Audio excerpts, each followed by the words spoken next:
un bloque donde vamos a hablar de la recuperación igualitaria y para empezar vamos a dar paso por la imposibilidad del European Institute for Gender Equality de conectarse hoy a Clara Ituero. Es que hoy es un día muy importante y bueno, hoy y mañana, porque mañana sabemos que es el Día contra la Violencia de Género. Y tenemos el placer de contar con la consejera global de Género de Acción contra el Hambre para que nos cuente y analice los resultados del Índice de Igualdad de Género 2020 que esta entidad europea ha publicado recientemente. Así que muchísimas gracias, Clara, tu turno. Muchísimas gracias, Silvia. No sé si se me escucha bien. Perfectamente. Muchas gracias por la presentación y bueno, lo primero que quería decir es que exactamente estamos en esta presentación sobre cómo vamos a afrontar la recuperación en igualdad justamente a las puertas del Día para la Eliminación de la Violencia contra la Mujer, que es mañana, y los 16 días de activismo contra la violencia de género, que son hasta el 10 de diciembre. Voy a compartir mi presentación y efectivamente, como acaba de decir Silvia, voy a hablaros un poco de cuál es el panorama europeo con respecto a la igualdad de género a través de un índice que no es de acción contra el hambre, vamos a ver, sino de EIGE. Vamos a ver, un segundo que lo comparto. Vamos a ver, un segundito. Voy a compartirlo en pantalla completa y ahora continúo, que si no. Vamos a ver. Podéis ver la pantalla completa, ¿verdad? La vemos. Exactamente. Entonces os estaba contando que es un índice que no ha desarrollado acción contra el hambre. Desafortunadamente no podemos contar con las personas que han desarrollado el índice, con el Instituto Europeo para la Igualdad de Género, EIGE, pero voy a presentar yo los resultados. La parte que voy a aportar es un poco la interpretación de los datos que considero más interesantes para este espacio. Voy a hablaros de este índice de igualdad de género, de qué se trata, de qué está compuesto. Voy a ser todo lo breve que pueda, de verdad, lo prometo. Voy a hablar de la igualdad de género en Europa, qué puntuación hemos tenido este año y me voy a centrar un poco más en el ámbito del empleo para finalizar con algunas recomendaciones. Vale, pues el índice de igualdad de género es un indicador compuesto que mide la igualdad de género en la Unión Europea y sobre la base del marco de políticas de la Unión asiste en monitorear el progreso de la igualdad de género en la Unión Europea a lo largo del tiempo. Es decir, se hace una medición entre los diferentes años para ver cuál ha sido la evolución o el retroceso. El índice se ha desarrollado para ajustarse a los objetivos de la política de la Unión Europea y revela los avances, los retrocesos y posibles mejoras para potenciar cambios. El objetivo de este índice, digamos que la igualdad plena, significaría alcanzar 100 puntos en cada uno de los valores y en el valor general. Tenemos 6 elementos principales que se están midiendo: trabajo, dinero, conocimiento, tiempo, poder y salud. Y hay 2 elementos adicionales que, aunque no puntúan de momento dentro de este índice, sí que son importantes y se está explorando la posibilidad de que se integren en el futuro dentro de la medición del índice. Son la violencia contra las mujeres y las desigualdades interseccionales. Es decir, cuando hablamos de interseccional, no solamente se centra en el género, sino que considera otros elementos interseccionales de la naturaleza humana, como pueden ser la discapacidad, la edad, el nivel educativo, el país de nacimiento y el tipo de familia, para diferenciar las diferentes vivencias de mujeres y hombres de cada uno de estos grupos. No obstante, no considera a personas de género no conforme, es decir, es un índice que considera el género de forma binaria, simplemente hombres y mujeres. Creo que esto sería un ámbito de mejora. Cuenta con 31 indicadores para medir los alcances. Se aplica a los 28 países de la Unión Europea, supongo que a partir del Brexit ya con 27, y tenemos mediciones desde hace, de 6 años. 2005 es un poco la línea de base, 2013, 2015, 2017, 19 y 20. Voy a pasar a contaros cuál es el alcance que hemos tenido en el año 2020 dentro de este contexto del COVID. Hemos alcanzado para toda la Unión Europea 67,9 y como podéis ver ahí, diferentes indicadores para cada uno de los aspectos que hemos visto anteriormente. Con esta puntuación de 67,9, la Unión Europea está aún a 60 años, sí, he dicho, de alcanzar la plena igualdad de género. Vemos aquí cómo los avances en igualdad de género se dan un poco a paso de tortuga, con una media de mejora de tan solo medio punto al año. Por favor, ¿podéis poner el vídeo? Los vídeos, perdón.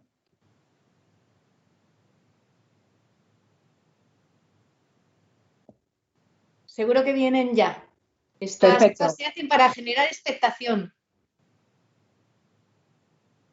Venga, voy a hablar medio minuto más. Exacto. Bueno, como podéis ver aquí, pues tenemos el 67,9 del índice alcanzado. Esto significa que es la media de Europa. Hay algunos países, como Suecia, por ejemplo, que están muy a la cabeza, y hay otros países que están más atrás. Lo vamos a ver ahora con el vídeo. Y cuando vemos aquí el tema de la violencia, que no hay ningún índice, como decía, dentro de cada país podéis meteros en el índice y vais a ver que dentro de cada país hay datos sobre la violencia, el número de femicidios, por ejemplo, los casos de violencia de género, la mutilación genital femenina que se produce dentro del marco de la Unión Europea, pero no cuenta de momento para este índice. No sé si están ya listos los vídeos. Que, por cierto, he estado viendo recientemente un vídeo publicado también por el mismo organismo.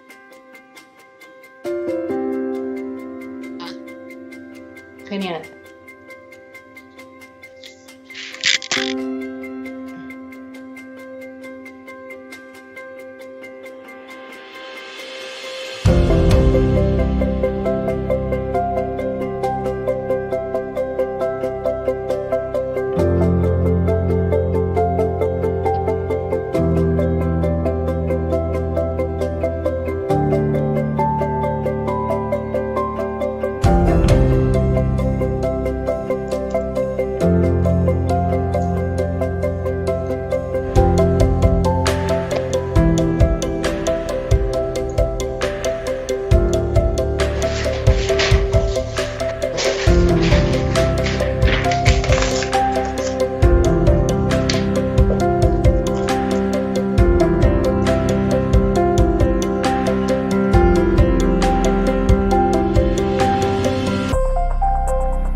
This year, we found ourselves giving our annual gender equality update in the middle of a global pandemic.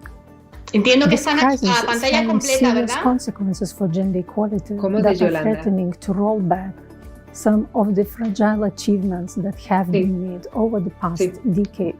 The EU score in the Gender Equality Index 2020 is 67.9 out of 100.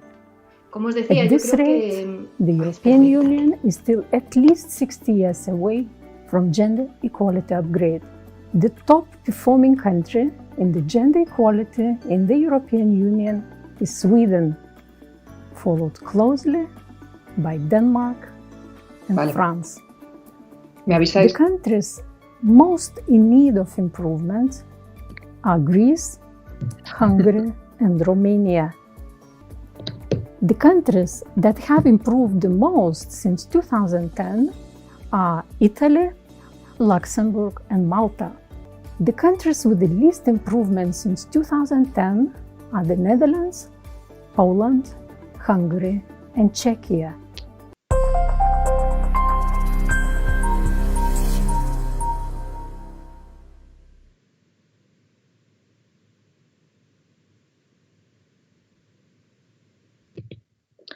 Muy bien, pues después de ver estos dos vídeos, me gustaría mostraros algunos de los datos destacados y de algunas comparativas dentro de este índice de igualdad de género.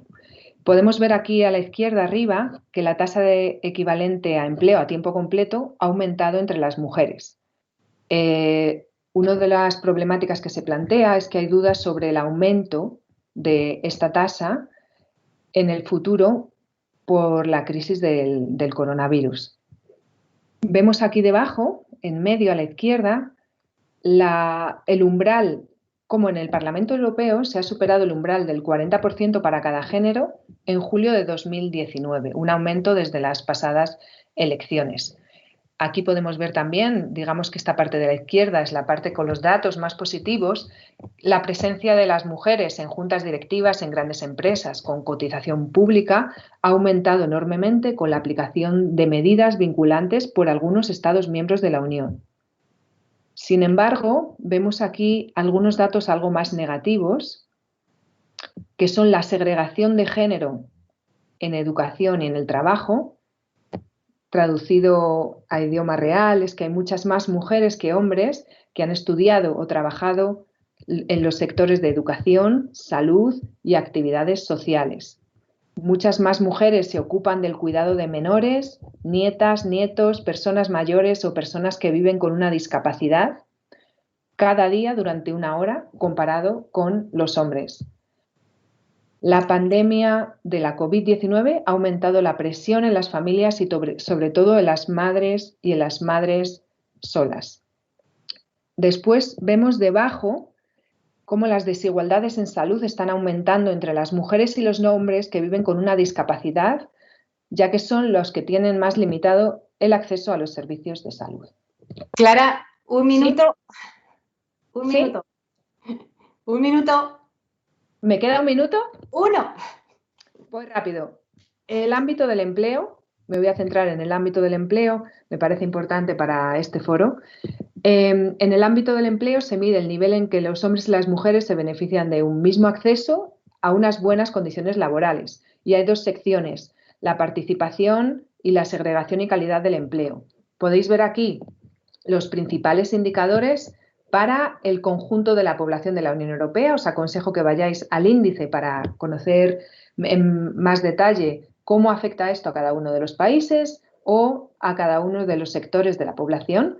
Y he querido compararlo para que se viera claramente con las personas que viven con discapacidad, para que veáis las dificultades que tiene este colectivo en concreto para el acceso al empleo y en muchas ocasiones también muchísimo las mujeres que viven con una discapacidad, por supuesto. Como tengo solamente 1 minuto, quiero pasar directamente a las recomendaciones porque me ha parecido muy interesante comparar la problemática del empleo con la problemática del tiempo. Y ya que tengo estos 30 segundos, si puedo decir... Bueno, te lo podemos extender un poquito, Clara. 30 segundos más. De acuerdo. Me parece fundamental, y este es el mensaje que siempre paso, si queremos trabajar en igualdad de género, dadnos tiempo a las mujeres. Necesitamos más tiempo. Si miráis los índices de los países que han tenido la peor puntuación, entráis dentro y no solamente, por supuesto, la representación, la toma de decisiones, pero el tiempo que pasamos en tareas del hogar, en cuidar a otras personas, es exponencialmente superior al que dedican los hombres. De esta manera, la corresponsabilidad de los cuidados, la puesta en marcha de medidas que realmente funcionen para la conciliación de la vida personal y laboral, creo que son las herramientas más poderosas, no solamente para mejorar la igualdad de género, sino también para luchar contra la violencia de género, para mejorar el empoderamiento de las mujeres, la toma de decisiones, su acceso a puestos de responsabilidad y a independencia económica. El sector de los cuidados es básico y el sector de la educación que hemos visto antes. Tenemos que romper con muchísimos estereotipos para que haya más niños que aprendan que cuidar no es una cosa de niñas, que haya más niños que realmente se ocupen de las tareas del hogar, se ocupen desde pequeños de pensar que sí, pueden ser enfermeros, ¿por qué no? Y romper esos estereotipos, para después mejorar también la participación y la toma de decisiones.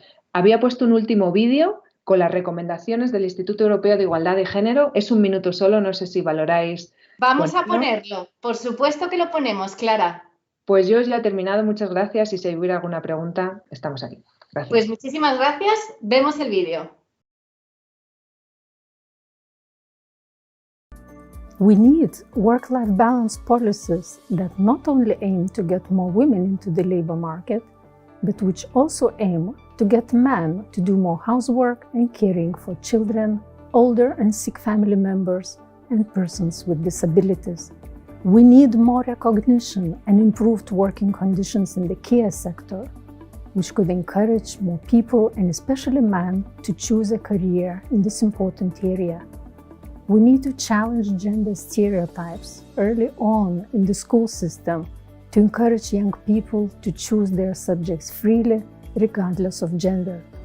New opportunities in the labor market can benefit both women and men if more diverse career choices are offered to girls and boys, not just traditionally narrow career options. We need targeted measures to increase gender balance in decision-making. We need to ensure women are included in decision-making processes in all emergency responses and COVID-19 recovery plans, in consultation with women's civil society organizations.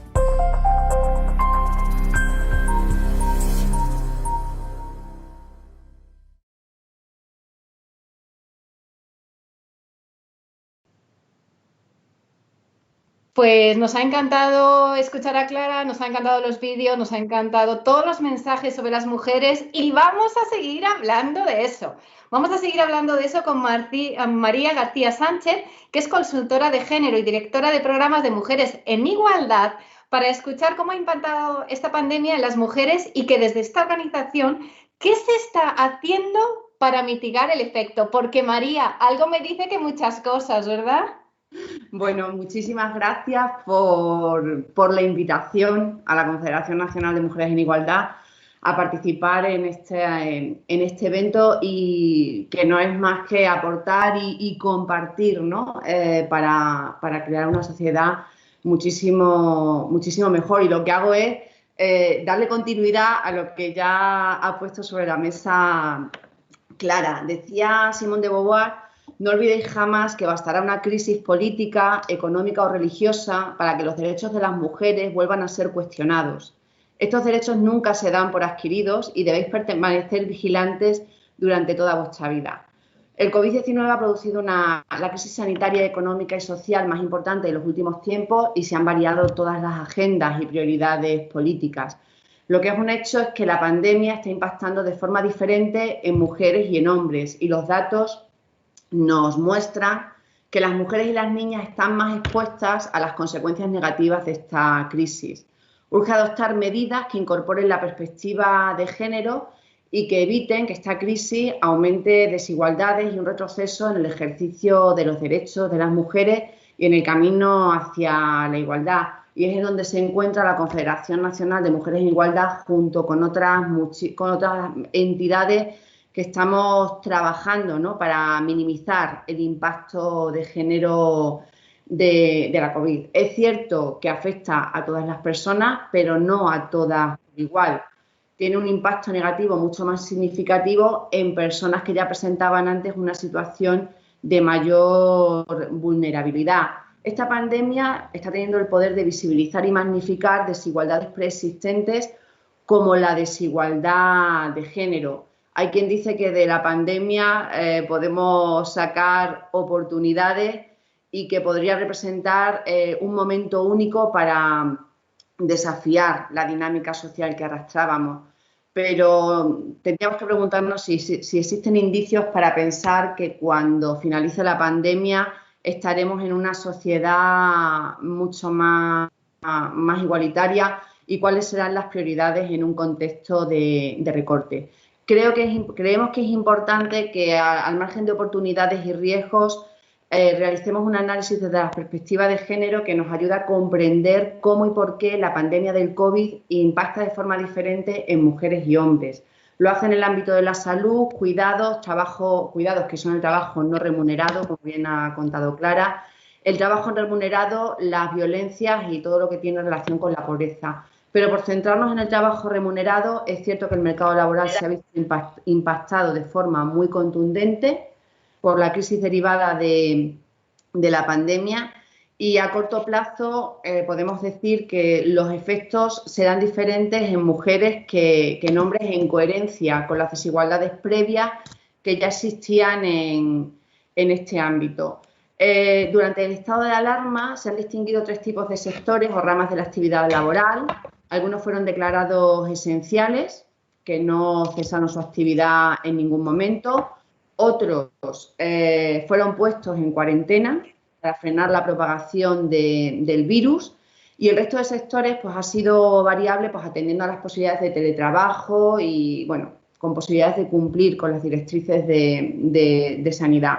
Y las cifras nos vuelven a decir que son las mujeres las que principalmente han asumido las tareas para afrontar la pandemia, no solamente desde los puestos de trabajo vinculados al ámbito sanitario y sociosanitario, sino en relación con los cuidados que se ha llevado a cabo y se sigue llevando en los hogares. La paradoja que muchos de estos puestos de trabajo, que antes eran casi invisibles y gozaban de muy poco prestigio social y se desarrollaban en condiciones precarizadas, hemos comprobado la importancia que tenían. Tenemos que pararnos en las trabajadoras del hogar, un sector que históricamente se ha visto afectado por condiciones laborales de alta precariedad, invisibilizado e infravalorado. En muchos casos han tenido que vivir confinadas en su puesto de trabajo por el temor de las familias al contagio, y en otros han sido despedidas de forma repentina. Incluso ese subsidio extraordinario que fue aprobado, se calcula que al menos de la mitad no podrá beneficiarse porque se encontraban en situación irregular. Si hablamos del trabajo remunerado, también hablamos del teletrabajo. ¿Qué ha supuesto esta medida y cuál ha sido el impacto de género? Evidentemente ha sido diferente por ramas de actividad, porque es que el teletrabajo también tiene sesgo de género. Es cierto que las mujeres tenemos una mayor presencia en sectores en los que se puede desarrollar el teletrabajo, como puede ser el educativo, a diferencia de otros sectores en los que predominan hombres, como las industrias manufactureras y construcciones, pero también es cierto que tenían más posibilidades de trabajar personas que ocupan puestos de dirección y gerencia, que están masculinizados, y seguidos de personal técnico y administrativo o personas empleadas en oficinas donde la presencia de mujeres es mayor. Pero lo que sí hemos puesto sobre la mesa es que la posibilidad de realizar el trabajo desde el hogar ha influido positivamente en el mantenimiento del empleo a corto plazo, pero también se ha producido en un contexto especialmente complejo, y esa flexibilidad para compaginar el empleo con la vida personal y familiar ha comportado muchos riesgos para las mujeres, que ha hecho que muchas asuman mayores cupos de trabajo doméstico, sobre todo en relación con los cuidados. Esto ha supuesto que muchas mujeres se han visto sometidas a una mayor presión por compatibilizar el teletrabajo con el cuidado y con las tareas domésticas. Evidentemente, la crisis derivada de la pandemia está derivando en una reducción de actividad laboral y económica en general, y que la vuelta a la actividad económica va a presentar diferentes ritmos dependiendo de los sectores. Esto va a hacer que afecte de forma diferencial a la población ocupada de mujeres y hombres. Es cierto que sanidad, educación y administración pública mantienen sus plantillas con un elevado porcentaje de mujeres, pero también es cierto que sectores como el comercio, la hostelería o actividades en los hogares tienen muchísimo más retraso, con lo cual va a perjudicar de forma muy negativa. Mientras que no haya una corresponsabilidad social en el reparto de las tareas de cuidado, y ahí recupero las soluciones que planteaba Clara, va a estar en riesgo el bienestar y la efectividad de aquellas mujeres que van a tener que seguir haciendo malabares para responder a las exigencias del trabajo dentro y fuera de casa. ¿Qué podemos hacer? ¿Y qué es por lo que apostamos desde la Confederación? Pues por incorporar la perspectiva de género en todas las políticas económicas, fiscales y de promoción del empleo, reclamar esa incorporación, impulsar un empleo de calidad desde el tejido asociativo en un ejercicio de ciudadanía como sociedad civil, solicitar que se regule el teletrabajo incorporando la perspectiva de género para que sea una herramienta respetuosa con los derechos de todas las personas trabajadoras y, por supuesto, apostar por la participación de las mujeres, porque es clave para minimizar el impacto del COVID en todos los ámbitos. Las mujeres han tenido una presencia mayoritaria en los sectores económicos con un papel muy significativo en la lucha contra la pandemia, pero es cierto que se han advertido desequilibrios en lo que es la toma de decisiones, ¿no? En el ámbito de la gestión. Al final, ese desequilibrio en la toma de decisiones derivaba de una situación previa de desigualdad entre mujeres y hombres. Tenemos que reconocer que la pandemia del COVID afecta de forma diferente a mujeres y a hombres y que es clave para asegurar una respuesta eficaz centrada en las personas, nuestra participación.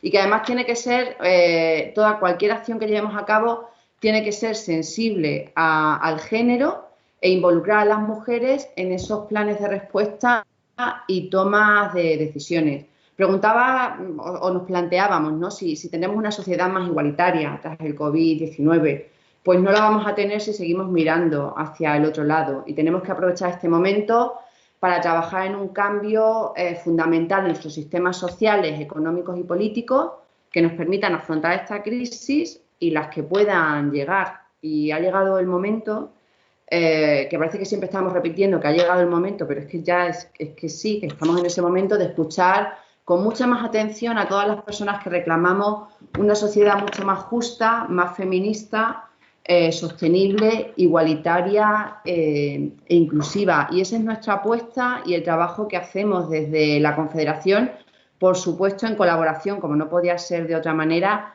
con todas las organizaciones feministas de este país, que son muchas, muy comprometidas y con un compromiso muy fuerte por hacer una sociedad mejor para hombres y para mujeres. Pues muchísimas gracias. Bueno, nos ha encantado escuchar efectivamente un mensaje tan optimista y vamos a cerrar el bloque con una pregunta que tenemos para Clara. Vamos viendo a Clara en pantalla, por favor. Y es la siguiente: ¿cómo explicas que países supuestamente más desarrollados, ¿no?, con menos tasa de desempleo y mayor renta per cápita que España, cómo pueden ser que Bélgica y Alemania estén por debajo de España en este índice? ¿Vemos a Clara? Vamos a hacerle la pregunta.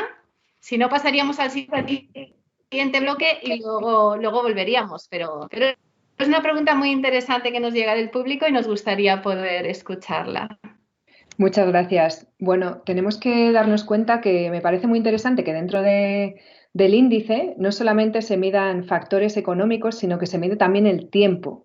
Y el tiempo creo que es un factor, por ejemplo, fundamental en esta medición y que puede afectar de manera negativa al desempeño de algunos países supuestamente más avanzados, con mayores tasas de empleo, pero que a lo mejor dejan menos tiempo a las mujeres para dedicarlo a sus asuntos personales o a sus asuntos familiares. Este podría ser uno de los elementos.